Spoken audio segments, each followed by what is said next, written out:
In my last video, I talked about some of the biblical events that happened in Joppa. In that video, I made mention of the story of a young prophet of God called Jonah, who had made an attempt to flee from the presence of God.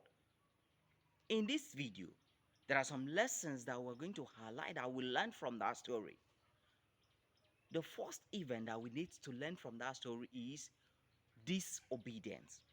This Bible verse, Jonah chapter 3 down to chapter 4, contrasts how Jonah made an attempt to flee from God's command by boarding a ship down from Joppa to Tarshish, and how eventually he obeyed and go down to Nineveh to preach the gospel to them.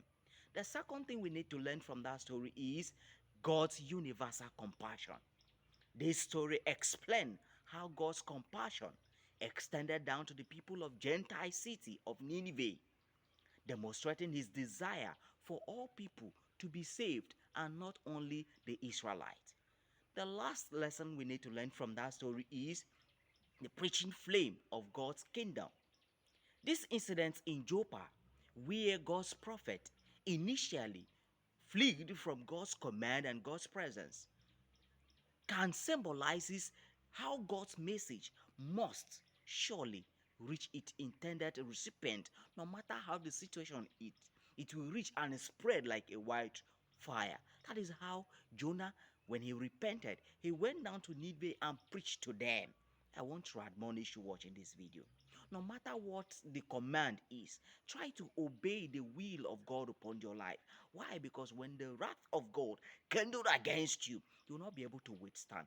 Therefore, choose obedience, and obedience is even better than sacrifice.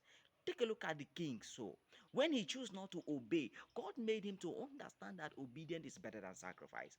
No matter what it is, obey the will of God. Why? Because obedience is paramount. If you find this video helpful to you, give us a like thumb and let's know your thoughts in the comment section.